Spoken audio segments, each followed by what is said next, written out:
हमने 1 घंटा लगाना है कॉन्सेप्ट के ऊपर। ठीक हो गया जी, 1 घंटा हमने थोड़ा सा कॉन्सेप्ट के ऊपर लगाना है। कुछ वर्ड्स हैं, कुछ 4 से 5 वर्ड्स हैं जिसको समझने के लिए अभी हमने 1 घंटा लगाना है, सही है। फिर उसकी ड्राफ्टिंग, और आज जो हम ड्राफ्टिंग करेंगे वो सिनेरियो बेस्ड क्वेश्चन की सबसे खतरनाक ड्राफ्टिंग है।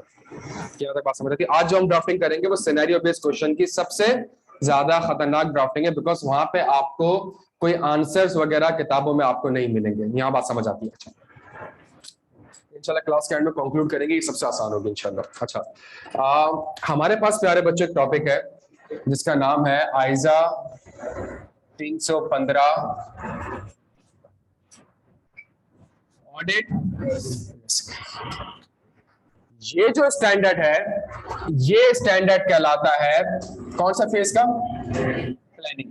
मेरे पास ऑडिट के 4 से 5 फेजेस होते हैं, साइकिल्स होती हैं, सही है। तो पहली साइकिल होती है वो होती है एक्सेप्टेंस की। तो क्या मुझे ये एक्सेप्ट, क्या मुझे इस कंपनी का ऑडिट करना भी चाहिए कि नहीं? एक सिंपल से एग्जांपल देता हूं आपको। कल को हैस्कॉल वाले आपसे कहेंगे ऑडिट करो हमारा, कल को वो शुगर मिल्स वाला आपसे कहे, फर्गसन से, केपीएमजी से, कुछ कुछ क्राइटेरियाज होंगे कि मुझे इसका ऑडिट करना भी चाहिए या फिर नहीं करना चाहिए, सही है। कुछ कुछ क्राइटेरियाज है। तो पहला फेज हमारा एक होता है कौन सा? एक्सेप्टेंस का। बाद में पढ़ेंगे इसको, अभी सिर्फ छोटा सा। Once you accepted the client, जहां आपने एक्सेप्ट कर लिया, अगला जो सबसे इंपॉर्टेंट काम होता है वो कौन सा होता है? तो प्लान को कहते हैं ऑडिट को पहला क्या करना है आपने? ऑडिट को पहले प्लान करना है, प्लान करने के बाद परफॉर्म करना है। जो प्लानिंग करी है उसी को क्या करना है?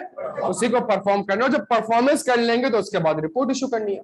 तो टेक्निकली मेरे पास 4 से 5 फेजेस होते हैं। पहला कि क्या मैं इस क्लाइंट को एक्सेप्ट कर सकता हूं कि नहीं कर सकता, दूसरा प्लानिंग, तीसरा परफॉर्मेंस, चौथा। तो प्यारे बच्चों, वो जो 10-15 घंटे क्लासेस का मैं आपसे कह रहा था, तो हमने प्लानिंग, परफॉर्मेंस, रिपोर्टिंग, इन सारी चीजों का क्या लेना है?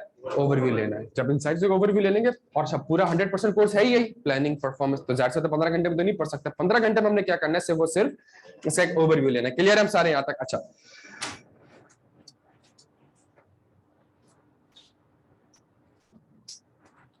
स्टैंडर्ड आपसे प्लानिंग फेज में कहता है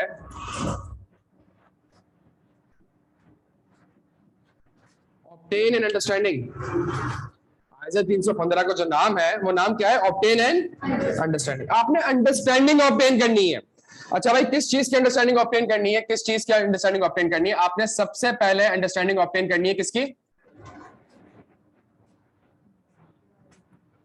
एनवायरनमेंट की। जी, आपने सबसे पहले किस चीज की अंडरस्टैंडिंग ऑब्टेन करनी है? एनवायरनमेंट की। आइजा 315 कहता है when you are planning the audit, सबसे पहला काम आपने क्या करना है? आपने अंडरस्टैंडिंग ऑब्टेन करनी है किसकी? क्या मतलब एनवायरनमेंट का? हाँ जी, रेपुटेशन कितनी है? नहीं, इकोनॉमी की क्या सिचुएशन है? जबरदस्त। और इसके अलावा बहुत अच्छी बातें कर रही है। कंपनी का एनवायरनमेंट, क्या मतलब एनवायरनमेंट? माहौल कैसा है? बिजनेस नहीं, आगे जाके एक जनरल आइडिया। एनवायरनमेंट, माहौलियाती आलूदगी के बारे में बात नहीं चल रही है। मतलब ये आप ना समझिएगा कि जी वो क्या कहते हैं, ग्रीन प्लांट और वो वाली बातें नहीं चल रही है। एनवायरनमेंट का मतलब क्या? सराउंडिंग्स भी नहीं यार। हाँ, कंपनी, इंसानों के रिलेशन होते हैं, कंपनी के कभी रिलेशन नहीं होते। हाँ जी, कंपनी किस इंडस्ट्री में? जबरदस्त जबरदस्त। देखें, एक वर्ड आया एनवायरनमेंट का, हमने कहा यार क्या मतलब है इसका? एनवायरनमेंट से हमने आइजा से पूछा, हमने कहा मतलब बताया ना इसका मतलब क्या? इसने मेरे सामने एग्जांपल रखी, इसने कहा एनवायरनमेंट का मतलब है इंडस्ट्री। अब सेंस बनता है इस वर्ड का। एनवायरनमेंट का मतलब है कि अगर आप एक कंपनी का ऑडिट कर रहे हैं मेरे प्यारे बच्चों, तो उस कंपनी के सबसे पहले एनवायरनमेंट की अंडरस्टैंडिंग ले। क्या मतलब एनवायरनमेंट की? कि वो किस इंडस्ट्री में ऑपरेट कर रही है। वो इंडस्ट्री कौन सी है? कौन कौन सी इंडस्ट्रीज हो सकती हैं?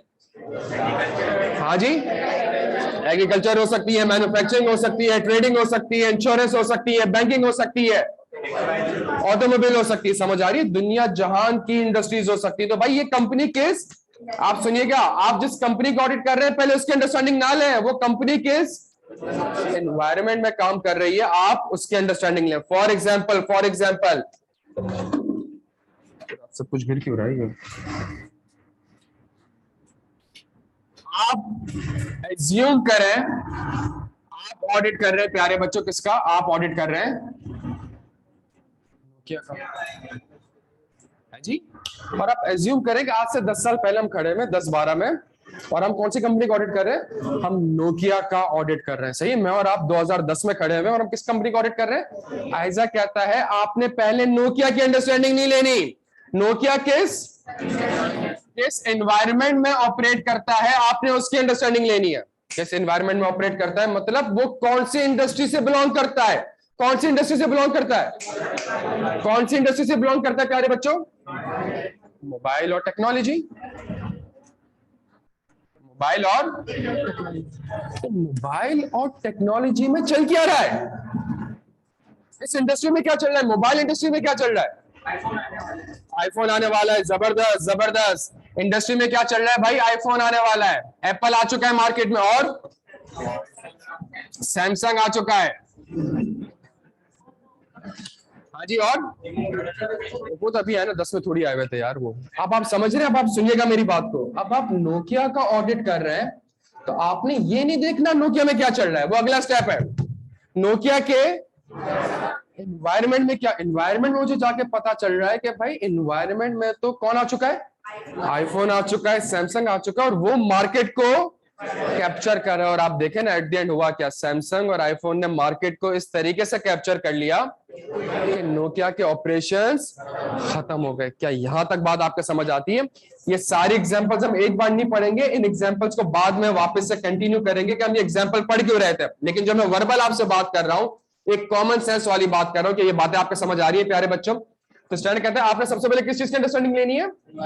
एनवायरमेंट में क्या चल रहा है यार। कंपनी जिस इंडस्ट्री से बिलोंग करती है उस इंडस्ट्री में क्या चल रहा है। क्या यहां तक बात समझ आती है? अच्छा, मैं आपको एक एग्जांपल देता हूं, और मैं वो कुछ एग्जांपल्स दूंगा जो आप अपने रोजमर्रा की जिंदगी में देख रहे होंगे, ठीक है? फिर तो एडवांस एग्जांपल में भी आएंगे। इसका नाम सुना है? लेदर का नाम सुना है? एक जमाना था जब बकरे की खाल 1500 की मिलती थी और गाय की 5000, 3500, 4000। हाँ, याद है आपको? नहीं याद?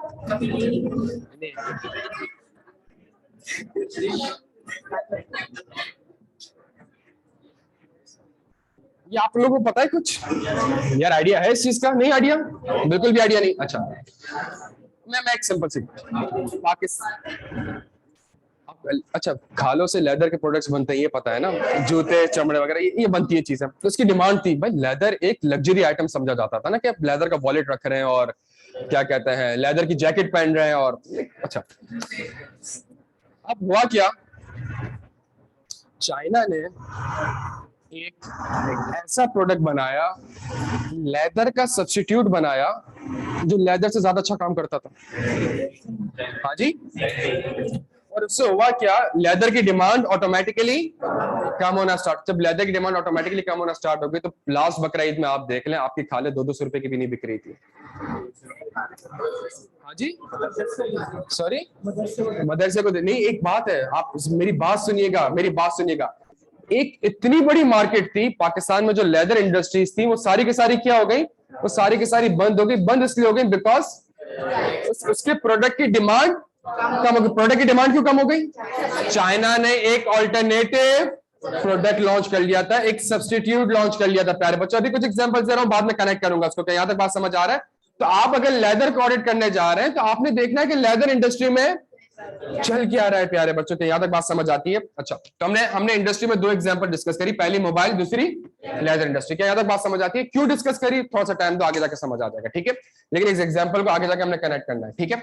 अच्छा, दूसरी चीज, स्टैंडर्ड आपसे कहता है जब आपने इंडस्ट्री की अंडरस्टैंडिंग ली, एनवायरमेंट में आपने पहली अंडरस्टैंडिंग किसकी लेनी है? इंडस्ट्री की। दूसरी अंडरस्टैंडिंग जो आपने लेनी है प्यारे बच्चों, वो किस चीज की लेनी है?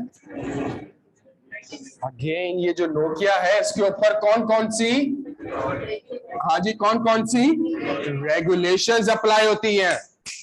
इसके ऊपर कौन कौन सी रेगुलेशंस अप्लाई होती हैं? क्या यहां तक बात समझ आता है? रेगुलेशन में आपको याद होगा दो बहुत बड़ी रेगुलेशन, एक एचबीएल, दूसरा नेशनल बैंक ऑफ पाकिस्तान। हम सबको पता है इसके बारे में। नेशनल बैंक ऑफ पाकिस्तान के ऊपर $55 मिलियन की पेनल्टी इंपोज करी। किसने इंपोज करी? यूएस ने। 3 साल पहले हबीब बैंक के ऊपर यूएस ने कोई 500 मिलियन डॉलर्स की पेनल्टी को इंपोज किया। क्यों इंपोज किया? बिकॉज यूएस के कुछ कानून थे और उस कानून से कंपनी कंप्लाई नहीं कर सकती। तो आप जितने भी देख लें, आप जो भी कंपनीज देख लें, उस कंपनीज के ऊपर किसी ना किसी किस्म के लॉज एंड रेगुलेशन अप्लाई होते रहेंगे। फॉर एग्जांपल रेस्टोरेंट्स वगैरह सील हो रहे थे बीच में। क्यों? क्योंकि कोविड के कुछ लॉज एंड रेगुलेशन थे, कंपनी उससे कंप्लाई नहीं कर रही थी, तो उसको सील कर दिया गया। क्या यहां तक बात समझ आती है? तो अगेन वो आपसे कहता है कि आपने कंपनी को नहीं देखना, कंपनी के एनवायरनमेंट को देखना है। एनवायरनमेंट में आपने ये देखना है कि एनवायरनमेंट इंडस्ट्री में क्या चल रहा है और उसके ऊपर कौन कौन सी रेगुलेशंस अप्लाई होती है। क्यों होती है? कंपनी बंद भी हो सकती है, कोई ना कोई पेनल्टी भी रिकॉर्ड करनी पड़ सकती है। क्या यहां तक बात समझ आ रही है? अच्छा, तीसरी चीज,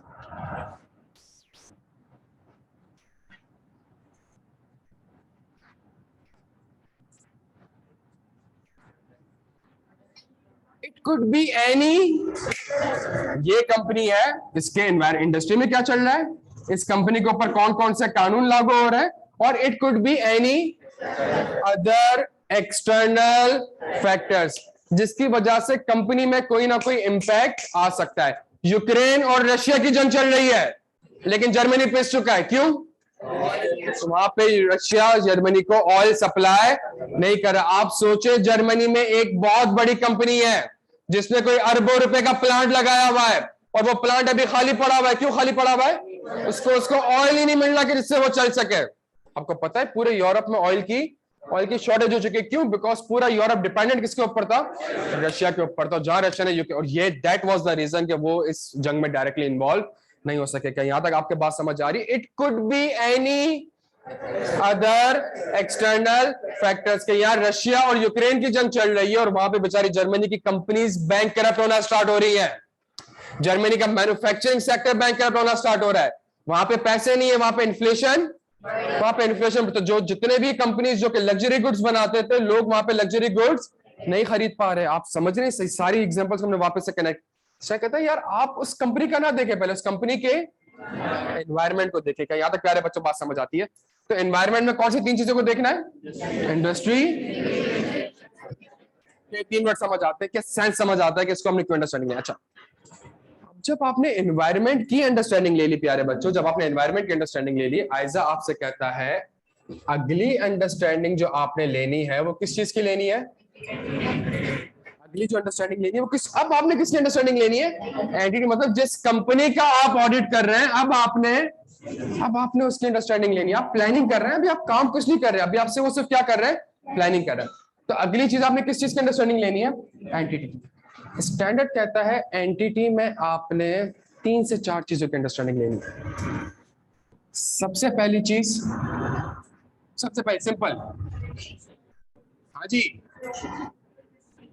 नेचर एंड, सिंपल सी बात, इस कंपनी के नेचर क्या है और कंपनी के ऑपरेशंस क्या है। देखें 2 किस्म की कंपनी होगी ना। मैं एक एग्जांपल दे रहा हूं। एक कंपनी कौन सी है, इसके ऑपरेशंस क्या होंगे? आपसे पैसा लेगी, इनको पैसा देगी, आपसे पैसा लेगी, इनको पैसा। तो यहाँ पे 2-3 चीजें आ रही होंगी। इंटरेस्ट इनकम आ रहा होगा, इंटरेस्ट एक्सपेंस आ रहा होगा। एक और कंपनी है, इसका बिजनेस क्या होगा मेरे प्यारे बच्चों? ये आपसे पैसा लेगी, इनको पैसा देगी? नहीं, ये क्या करेगी? ये आपसे पैसा लेगी, एक प्लांट बनाएगी, उस प्लांट से फिर सप्लायर से रॉ मटेरियल लेगी, फिनिश गुड्स बनाएगी, फिनिश गुड्स कस्टमर को। आप समझ रहे? मैन्युफैक्चरिंग कंपनी में आपके पास प्रॉपर्टी, प्लांट एंड इक्विपमेंट आ रहा होगा। मैन्युफैक्चरिंग में आपके पास क्या चीजें आ रही होंगी? इन्वेंट्री। क्या बैंक में प्रॉपर्टी, प्लांट एंड इक्विपमेंट आ रहा होगा? क्या बैंक के पास कोई प्लांट एंड मशीनरीज आ रहे होंगे? क्या बैंक के पास कोई इन्वेंट्री आ रही होगी? आप समझ रहे? नेचर और ऑपरेशन से आपको पता चलेगा कि कंपनी के ऑपरेशंस क्या है और कंपनी के नेचर क्या है। उससे आपको पता चलेगा कि जी इसकी फाइनेंशियल स्टेटमेंट में क्या क्या चीजें आ सकती है। क्या यहां तक बात समझ आ रही है? मैं अपने एग्जाम्पल का हाफ पार्ट आपको समझा रहा हूं, हाफ पार्ट में थोड़ी देर बात समझाऊंगा। तो ये एग्जांपल्स क्लियर है मेरे प्यारे बच्चों? अच्छा, एंटिटी के बाद अब वो कहता है आपने ये देखना है कि इस कंपनी के पास पैसा पैसा कहां से आया। या तो पैसा किससे आया होगा प्यारे बच्चों? शेयर होल्डर से आया होगा, या पैसा किससे आया होगा? सिंपल सी बात, पैसा कहां से आया? देखिए, बैंक जब आपको पैसा देगा और कल को आप डिफॉल्ट कर गए, जल्दी जल्दी बैंक आपका प्लांट बेच सकता है, बैंक आपसे सारा का सारा पैसा इमीडिएटली वापस मांग सकता है। तो आपने ये देखना है कि कंपनी जो इस दुनिया में आई है, तो उसके पास पैसा कहां से आया है, और ये पैसा इसने जल्दी से ये पैसा इसने क्या करा है, कहां पे? सिंपल। कंपनी में आप क्या डिस्कस करें? कंपनी का ऑपरेशन क्या है, किन लोगों ने बनाई है कंपनी के पास पैसा कहां से आया, और वो कंपनी पैसा इन्वेस्ट कहां से करी। क्या ये एक सेंस समझ आती है आपको? IQ school of finance, nature and operations क्या है इसके नेचर एंड ऑपरेशन ये है कि स्टूडेंट्स को सर्विसेज प्रोवाइड करती है, फीस प्रोवाइड करती है, सॉरी फीस प्रोवाइड नहीं करती, फीस लेती है और उसके रिटर्न में एक सर्विसेज प्रोवाइड करती है। सही है? इसके ओनरशिप या गवर्नेंस स्ट्रक्चर कौन है? ओनरशिप गवर्नेंस स्ट्रक्चर में ये टीम बैठी है। सही है? इनके पास पैसा कहां से आया? एक इन्वेस्टर था, उस इन्वेस्टर ने पैसा दिया, उन्होंने पैसा इन्वेस्ट कहां किया? एक कैंपस में इन्वेस्ट किया। सही है? इस तरीके से उनके ऑपरेशन समझ आता है। क्लियर है? तो अब आपने बैठ के कंपनी, देखिए कोई भी कंपनी होगी, मैन्युफैक्चरिंग कंपनी है, तो मैन्युफैक्चरिंग कंपनी का नेचर क्या होगा? हाँ जी, कुछ मैन्युफैक्चरिंग कैसे होगी मैडम? प्लांट एंड मशीनरी चाहेगा। प्लांट एंड मशीनरी कहां से आएगा? पैसों से। पैसा किसका है? शेयर होल्डर का है या फिर बैंक का है? और वो पैसा इन्वेस्ट कहां पे? वो पैसा प्लांट एंड मशीन। सेंस समझ रहा है? कंपनी की जब आप बात करते हो तो कंपनी के इन ऑपरेशंस और इसकी अंडरस्टैंडिंग आपने ऑब्टेन करनी है। क्लियर है प्यारे बच्चों यहां तक? अच्छा जी, ये बात समझ आती है। मैं 2 मिनट आपको दे रहा हूं, इस डायग्राम को सिर्फ नोट करना, सिर्फ 2 मिनट आपको दे रहा हूं प्यारे बच्चों, डायग्राम को नोट करना। ऑनलाइन वाला आपको कोई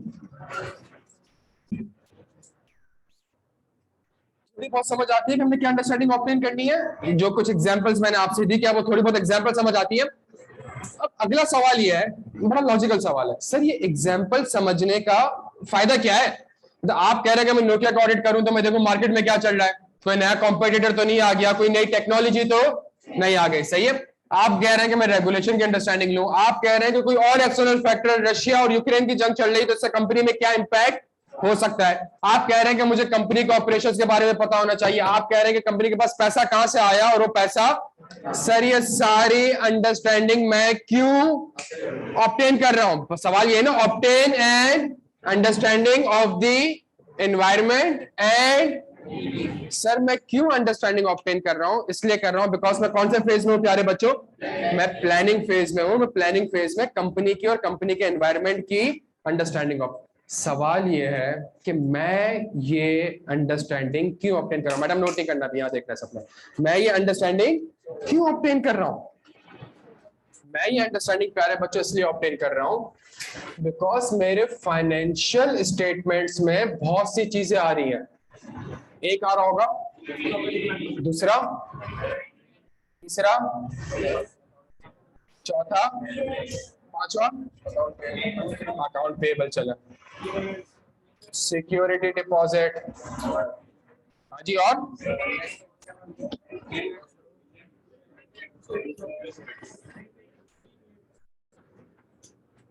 काफी है यहां तक? खुश? सबका ओके हो गया? सुनिएगा मेरी बात को।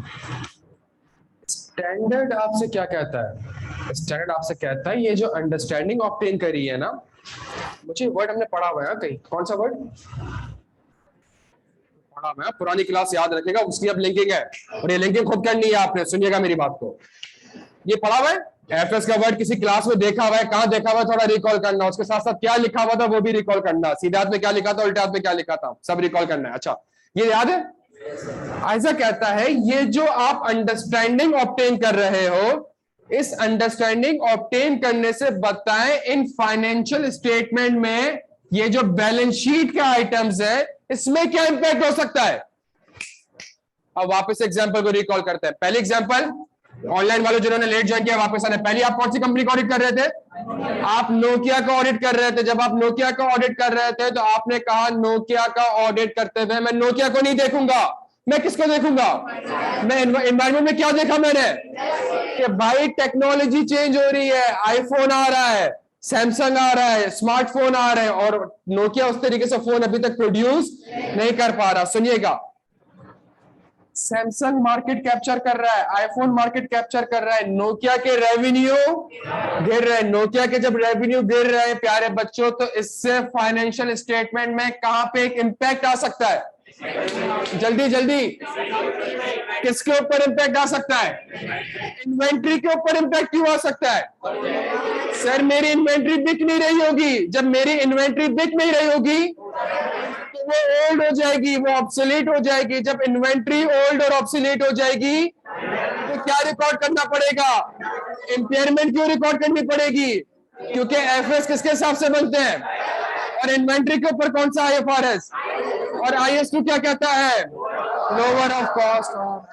पहली क्लास से लिंक करके बता रहा हूं, और अब मैं अपने एग्जांपल से कनेक्ट कर रहा हूं। अब जो मैंने आपको अंडरस्टैंडिंग ऑब्टेन करवाई थी, क्यों करवा रहा हूं, थोड़ा सा कॉमन सेंस हाजिर दिमाग रखिएगा प्यारे बच्चों, सुनिएगा। और आज की क्लास में इन्हीं 5 वर्ड्स के ऊपर फोकस करना है, एनवायरमेंट और एंटिटी, इन्हीं 2 वर्ड्स के ऊपर फोकस करना है। जब नोकिया की सेल्स डिक्लाइन कर रही होगी प्यारे बच्चों, तो इसका मतलब है उसकी इन्वेंट्री बढ़ रही होगी, उसकी इन्वेंट्री नहीं बिक रही होगी। जब उसकी इन्वेंट्री नहीं बिक रही होगी तो क्या आप नोकिया 3310 आज की तारीख में 50,000 रुपए का खरीदेंगे? सिर्फ एक ही रीजन है कि वो खरीदेंगे, उसका वाइब्रेशन अच्छा है 3310 का, और कोई रीजन नहीं है उसका, सही है। बट क्या आप आज, और एक जमाने में 3310 50,000 रुपए का खरीदा जाता था। एक जमाने में जैस की सिम 20-20, 25-25 हजार रुपए की खरीदी जा रही होती थी प्यारे बच्चों। आज आप खरीदेंगे 20-25 हजार। टेक्नोलॉजी चेंज हो रही है प्यारे बच्चों। वो कल को 5G इंस्टॉल हो जाता है आपके मुल्क में, और जितने मोबाइल है जो 4G वाले, क्या वो सारे के सारे क्या हो जाएंगे? सिर्फ एक टेक्नोलॉजी, टच बिल्कुल सही काम कर रहा है, मैसेजेस बिल्कुल सही है, वीडियो कॉल बिल्कुल सही है, लेकिन जी 5G नहीं उठा रहा mobile. Just a change in technology, उनकी डिमांड ऑटोमेटिकली क्या हो जाएगी? जब डिमांड कम हो जाएगी तो वो जो मोबाइल जो उस कंपनी के इन्वेंट्री में पड़े हुए, वो क्या हो जाएंगे? वो ओल्ड और ऑब्सोलीट। और जब वो ओल्ड और ऑब्सोलीट हो जाएंगे तो वो इंपेयर्ड हो जाएंगे। क्या यहां तक बात समझ आती है? या मैं अगेन आपके सामने वापस एग्जांपल को कनेक्ट कर रहा हूं, सुनिएगा मेरी बात गौर से। स्टैंडर्ड कहता है ये जो नोकिया वाली एग्जांपल है, ये किससे लिंक्ड हो रही है प्यारे बच्चों? ये इन्वेंट्री से लिंक्ड हो रही है। जब ये इन्वेंट्री से लिंक्ड हो रही है, ये सारे के सारे कौन से आइटम्स हैं? ये सारे के सारे बैलेंस शीट के आइटम्स है। तो ये सारे के सारे बैलेंस शीट के आइटम्स है। स्टैंडर्ड कहता है इन बैलेंस शीट आइटम्स की 4 एजर्शंस होती हैं। पहली एजर्शन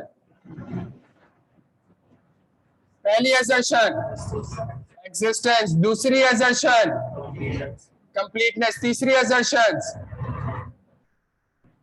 राइट एंड ऑब्लिगेशन, और मेरे प्यारे बच्चों चौथी एजर्शन वैल्यूएशन।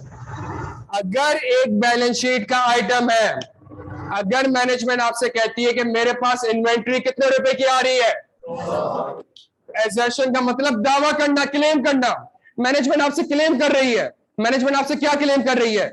कि ये 100 रुपए की इन्वेंट्री एग्जिस्ट करती है। सुनिएगा मेरी बात, 100 रुपए की इन्वेंट्री कंप्लीट है। ऐसा नहीं है कि मेरे पास वेयर हाउस में 150 रुपए की इन्वेंट्री है और मैं रिकॉर्ड कितने की कर रहा हूं, ये कंप्लीट है। तीसरा, इस इन्वेंट्री के ऊपर मेरा राइट है। इस इन्वेंट्री के ऊपर राइट किसका है? इस इन्वेंट्री के ऊपर राइट मेरा है। और आखिरी चीज, इस इन्वेंट्री को मैंने बिल्कुल सही वैल्यू किया हुआ है। वैल्यूएशन किसके हिसाब से होगी? IS2 जो कहता है FIFO method, LIFO method, weighted average method, जो उसकी रिक्वायरमेंट है मैंने उसके हिसाब से वैल्यूएशन की हुई है। कि यहां तक बात समझ आती है? अब मुझे वापस से बताएं प्यारे बच्चों, नोकिया का ऑडिट करने जा रहे हैं, नोकिया को नहीं देखेंगे। नोकिया के जब एनवायरनमेंट को देखा तो पता चला मार्केट में आईफोन आ चुका है, मार्केट में सैमसंग आ चुका है। आपने कहा इसकी वजह से क्या प्रीपेमेंट में कोई खतरा है आपको? क्या सिक्योरिटी डिपॉजिट में है? क्या अकाउंट पेबल पे है? कहां पे आपको मसला लग रहा है? क्या मार्केट में सैमसंग और आईफोन के आने से क्या 3310 की एग्जिस्टेंस खत्म हो जाएगी? क्या वो दिखेंगे नहीं आपको? वो गायब हो जाएंगे? नहीं। क्या वो 100 से 200 हो जाएंगे? क्या आपका राइट खत्म हो जाएगा? नहीं, किस चीज का मसला है? वैल्यूएशन का। अगली चीज स्टैंडर्ड आपसे कहता है अंडरस्टैंडिंग को बैलेंस शीट से लिंक करो, और बैलेंस शीट से लिंक करने के बाद उसकी assertion से लिंक करो कि वो किस assertion से बिलोंग करता है। सुनिएगा मेरी बात को, मेरे पास 100 3310 पड़े हुए हैं, मार्केट में एक नया कॉम्पिटिटर आ जाता है, ये 100 के 100 ही रहेंगे, इस पे किसका राइट होगा? मेरा। ये 100 से 150 नहीं हो जाएंगे। हाँ, मसला किस चीज के ऊपर होगा? मैंने इसको बनाया 50,000 का है, शायद ये 50,000 का ना बिके, 40,000 का बिकेगा, तो IS2 के हिसाब से मुझे एक इम्पेयरमेंट रिकॉर्ड करनी पड़ेगी 10,000 रुपए की। क्या यहां तक बात समझ आती है? क्या ये assertions मेरे प्यारे बच्चों को समझ आती है? प्यारे बच्चों, सिर्फ एक ओवरव्यू ले रहे हैं प्यारे बच्चों, सिर्फ एक ओवरव्यू ले रहे हैं। एक सेकंड देना मुझे, सिर्फ और सिर्फ क्या करें प्यारे बच्चों, एक ओवरव्यू किस तरह से कि यार अब समझ आता है इन्वेंट्री में मसला नहीं है, इन्वेंट्री की वैल्यूएशन में मसला है। अब अच्छी ड्राफ्टिंग होगी ना मेरी कि इन्वेंट्री की क्यों। अच्छा, हम एजर्शन लेवल पे क्यों लिंक करते हैं? एग्जिस्टेंस का प्रोसीजर अलग होगा, राइट्स एंड ऑब्लिगेशन का प्रोसीजर अलग होगा, वैल्यूएशन का प्रोसीजर अलग होगा। और मैं आपको हल्फन एक चीज कह सकता हूं, मैं और आप बैठ के भी प्रोसीजर बता सकते हैं। कंपनी कहती है मेरे पास 100 3310 है वेयर हाउस में, आपकी पहली एग्जर्शन कौन सी है? आप क्या करेंगे? आप जाके वेयर हाउस में देख के आ जाएंगे। जब आप वेयर हाउस में देखेंगे तो इससे एग्जिस्टेंस वेरीफाई होगी, लेकिन 3310 देखने से जरूरी नहीं कि कंपनी का राइट भी है, कंपनी ने बनाया भी है, जरूरी थोड़ी मैं आपसे बोलूं मेरे पास 50 बाइक है, जाए बाइक देखे मैं आपको काउंट करवाता हूं, एग्जिस्ट कर रही है। लेकिन सर अगली चीज आप क्या मांगेंगे? सर कागजात देखा है। जब कागजात देखता हूं तो मतलब कौन सी एजर्शन वेरीफाई हो रही है? जब फिजिकली जाके इन्वेंट्री देखता हूं तो कौन सी एजर्शन वेरीफाई हो रही है? एग्जिस्टेंस। क्या यहां तक बात आपको समझ आ रहा है? मुझे ये समझ आता है। अगेन सिर्फ एक कॉन्सेप्ट ले रहे हैं प्यारे बच्चों, क्लियर है सब तला? अच्छा,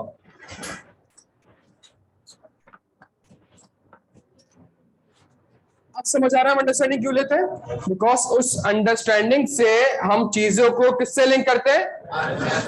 एफएस, और एफएस की किसी ना किसी एजर्शन से लिंक करते हैं। एजर्शन से लिंक क्यों करते हैं? बिकॉज एग्जिस्टेंस का प्रोसीजर, आगे जाके परफॉर्मेंस में पढ़ेंगे तो एग्जिस्टेंस का प्रोसीजर अलग होगा, कंप्लीटनेस का प्रोसीजर अलग होगा, राइट्स एंड ऑब्लिगेशन का प्रोसीजर, वैल्यूएशन का प्रोसीजर अलग होगा। क्या यहां तक बात आपको समझ आती है प्यारे बच्चों? अगली क्लास में हमने परफॉर्मेंस पढ़ना है, आज हम रिस्क पढ़ेंगे, अगली क्लास में किसका ओवरव्यू ले रहे होंगे हम?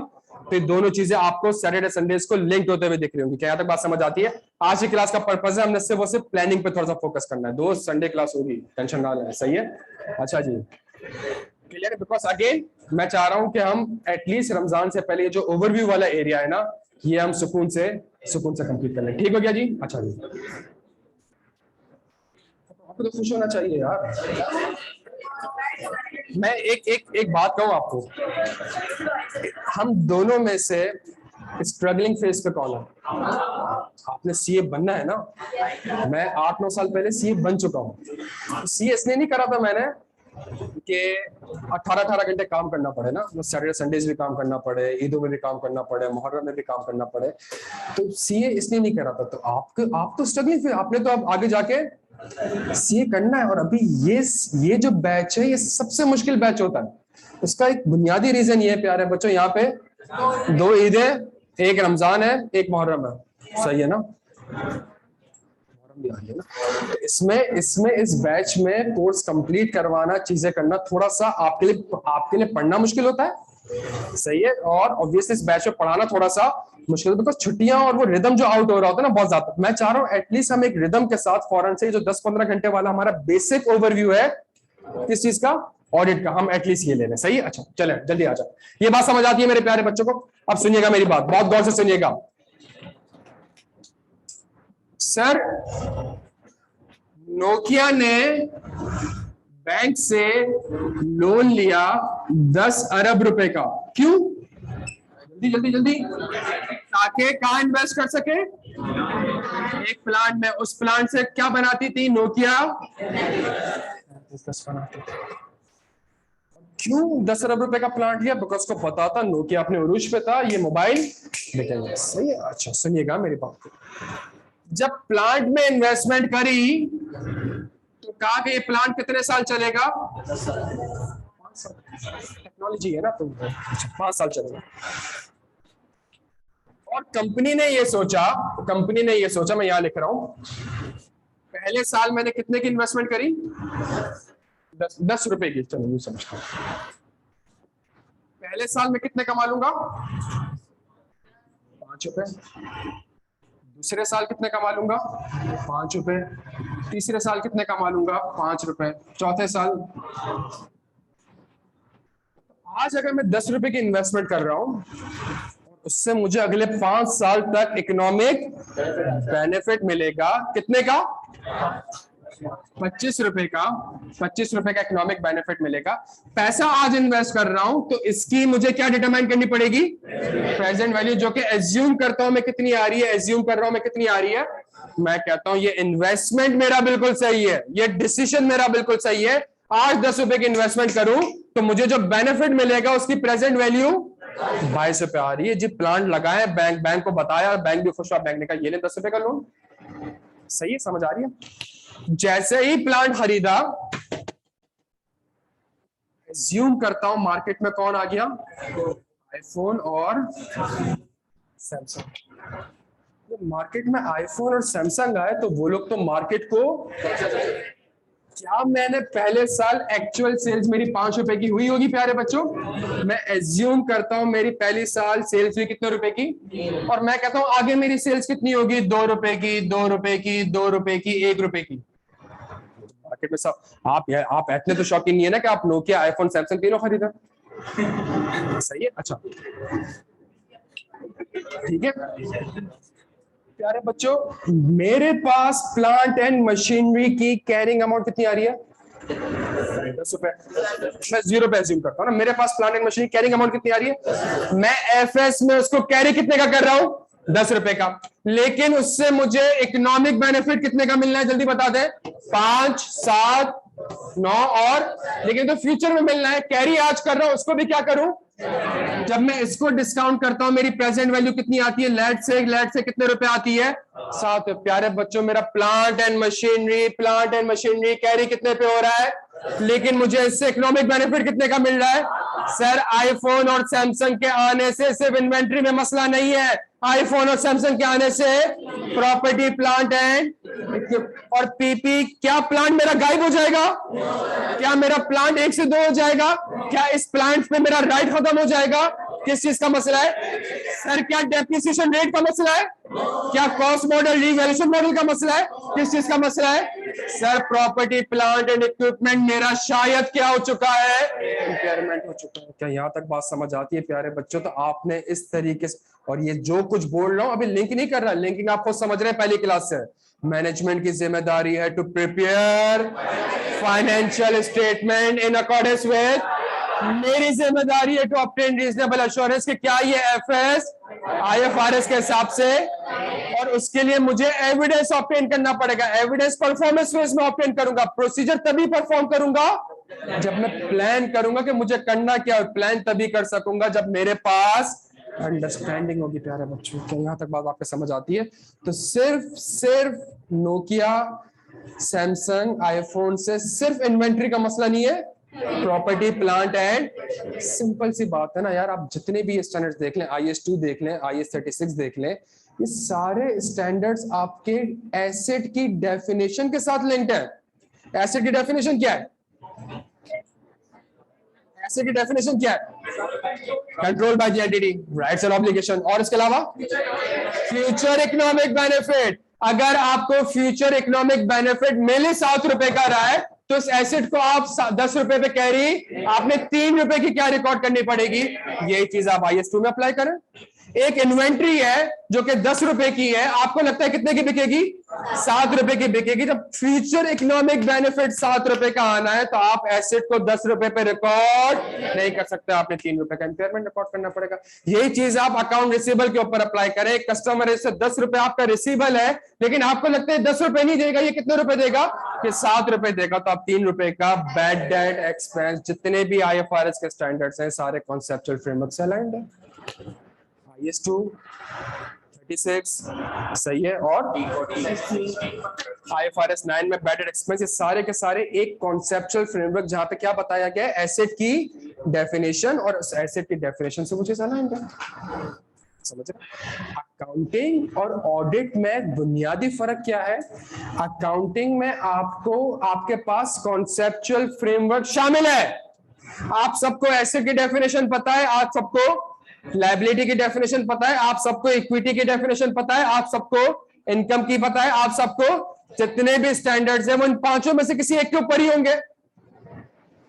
जितने भी स्टैंडर्ड है वो इन पांचों में से, अगर IS2 है तो वो एसेट का स्टैंडर्ड है, IS16 है वो एसेट का स्टैंडर्ड है। क्या यहां तक बात समझ आ रही है आपके? ऑडिट का सबसे बड़ा, अच्छा, इन स्टैंडर्ड्स की आपको IFRS के अंदर ठीक ठाक इलस्ट्रेशन भी दिख जाएंगी, एग्जांपल्स भी दिख जाएंगी। आइजा का सबसे बड़ा मसला क्या है? कोई कॉन्सेप्चुअल फ्रेमवर्क, बिकॉज जजमेंटल है, ऑडिटर ने अपनी जजमेंट यूज करनी है। प्लस आइजा में आपको इन सारी चीजों की कोई एग्जांपल या इलस्ट्रेशन, यही वो रीजन है कि सब्जेक्ट थोड़ा सा मुश्किल तस्वर किया जाता है। आप में से कितने लोगों को ग्रिपिंग गैप का आइडिया है? सुनिए किताब कभी, ग्रिपिंग गैप, ग्रिपिंग IFRS, ये सुनिए। तो उसमें है क्या?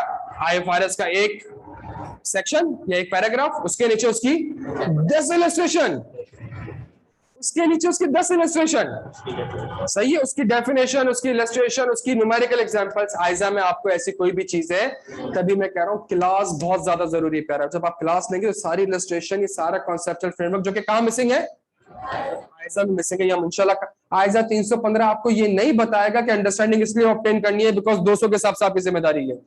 ये हम क्लास में बैठ के पढ़ लेंगे। यहाँ तक बात समझ आती है? क्लियर है प्यारे बच्चों? हम सारे यहाँ तक बात समझ आती है? अच्छा,